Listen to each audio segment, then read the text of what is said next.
जय श्री कृष्ण। मारी चेनल में तमारुं स्वागत है। आज हूँ एक नवी रेसिपी बताऊँ तमने। चणाना लोटना पुल्ला ए केवी रीते बनावा। चणाना लोटना पुल्ला बनाववा माटे आपणे 3 डूंगળી झीणी समारी लीधी है, 2 नंग टामेटा लीधा है, 3 થી 4 नंग लीला मरचा लीधा है और थोड़ा धाणा लीधा है। चणाना लोटना पुल्लानी बनाववानी रेसिपी तमने बताऊँ। चणाना लोटना पुल्ला बनाववा माटे मैं 2 वाटकी चणानो लोट लीधो है। હવે એની અંદર આપણે બધા મસાલા કરીએ। એમાં આપણે પહેલા થોડી હળદર નાખીશું, 1 ચમચી જેટલું મરચું નાખીશું,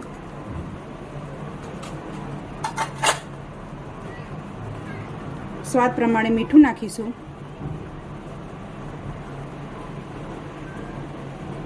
થોડી હિંગ નાખીશું અને અજમો નાખીશું। હવે આ બધાને આપણે બરાબર મિક્સ કરી લઈશું। પહેલા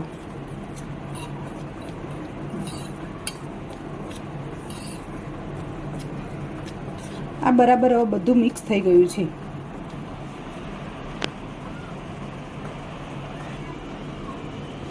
હવે બેટરની અંદર આપણે થોડું થોડું પાણી નાખી અને એને બરાબર થોડું મિક્સ કરીશું।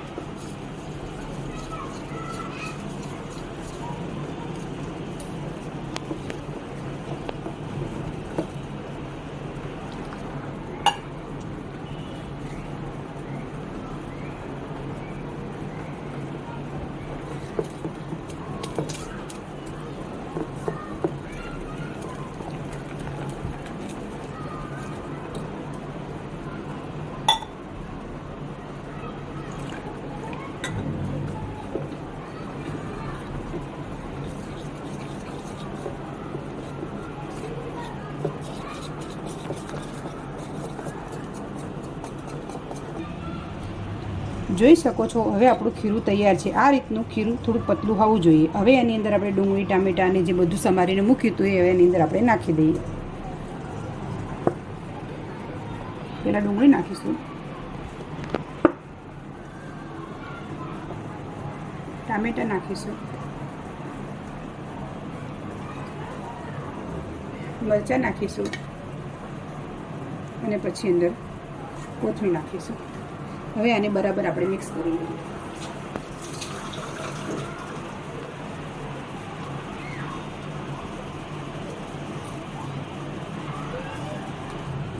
જોઈ શકો છો તમે હવે આપણું ખીરું બરાબર તૈયાર છે।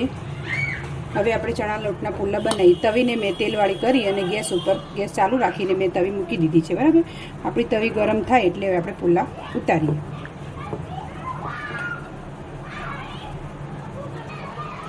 હવે આપણે શરૂ કરીએ પુલ્લા બનાવવાનું।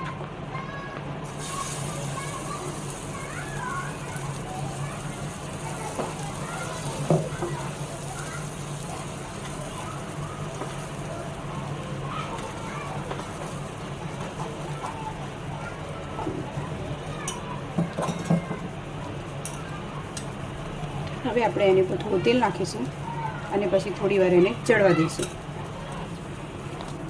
તમે જોઈ શકો છો હવે આ ઉપરથી થોડો ચડવા આવ્યો છે।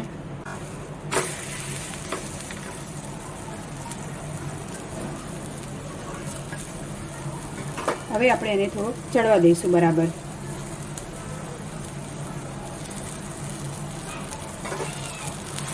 હવે એને આપણે નીચેથી થોડો ચડવા દઈશું।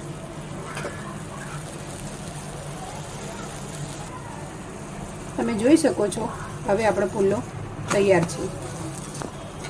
હવે આપણે એક બીજો બનાવી લઈએ। એને પણ એવી જ રીતે ખીરું ઉપર પાથરી દેવાનું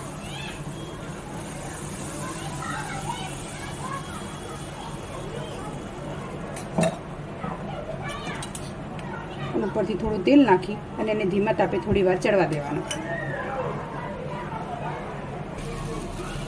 તમે જોઈ શકો છો હવે આપણો પુલ્લો તૈયાર છે। હવે એને સર્વ કરી દઈએ આપણે।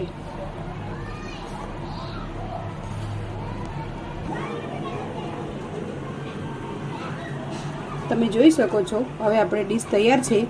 હવે તમે ચણાના લોટને લીલી ચટણી અને કેચઅપ સાથે સર્વ કરો અને તમે આ રેસીપી ઘરે બનાવીને ટ્રાય કરજો. મારી ચેનલને તમે લાઇક, શેર અને સબસ્ક્રાઈબ કરજો અને તમે કોમેન્ટમાં કહેજો મને કે રેસીપી કેવી લાગી. જય શ્રી કૃષ્ણ.